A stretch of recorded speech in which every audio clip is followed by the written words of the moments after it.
Up until a few days ago, every time I logged into YouTube, I was forced to watch an advertisement being run in Nevada by a veteran claiming that because he was an independent that he didn't get to vote. I wanted to capture this and do this video with it, except for I haven't seen it for a while, which means that they must have been shut down because they should be. So I kept this. This is my primary ballot. You can see my dog gets really into elections. And this is the actual sample ballot they sent out. And as you can see, the sample ballot has, that was the Democrat primary right there,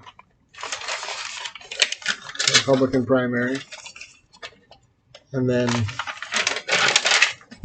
nonpartisan offices. So the lie is that because he's a nonpartisan, he can't vote. Sure he can.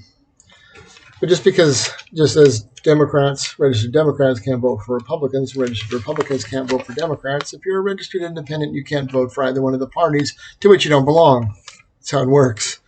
If you want to be included in the primary election, then the thing is not to change the Constitution of the state of Nevada to call for an open primary. It's to declare yourself a member of a political party. This would be a lot more obvious if we had more than two major political parties in Nevada. And maybe there are states or areas where they do have more than one who make it on the ballot and have primaries. I know when it comes to the general election, which I didn't bring that one, there are Independent American Party candidates, Green Party candidates, and Libertarian Party candidates, among others, who show up on the ballot, but where there's no official party primary because they're not an official political party in the same way that these two are.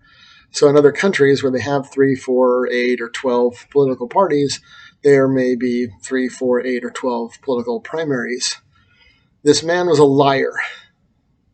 He's allowed to vote. And changing the Constitution for an open primary will not give independents the right to vote.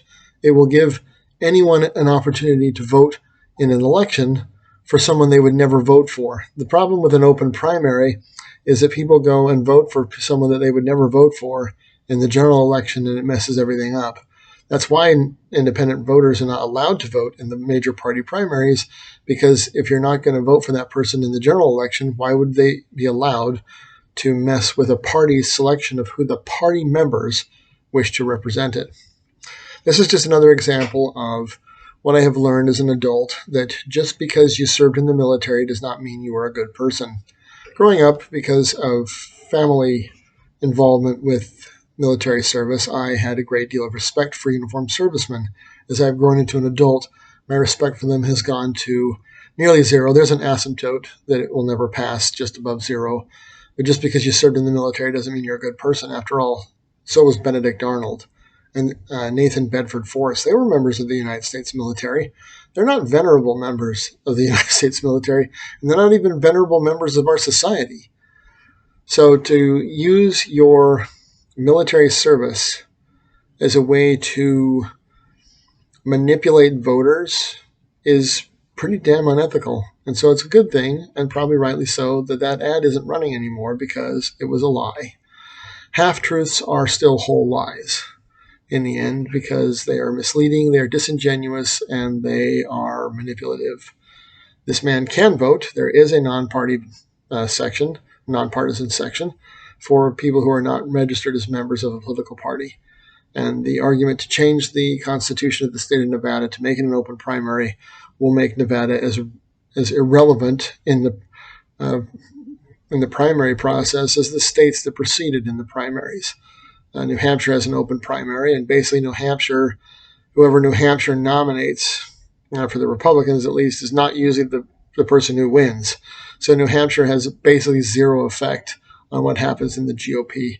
And I guess if Nevada wants to have zero effect, great, let's become a state that's 49th or 50th out of 50 in everything that's good, because that seems to be where our leaders and some of our soldiers wish to take us.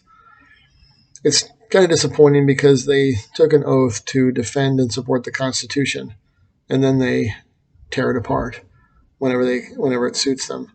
I hope that this guy did it because that's what he believes and not because he was paid, because God only knows that a soldier who is paid to say something he doesn't believe in is not a patriot. He's a mercenary.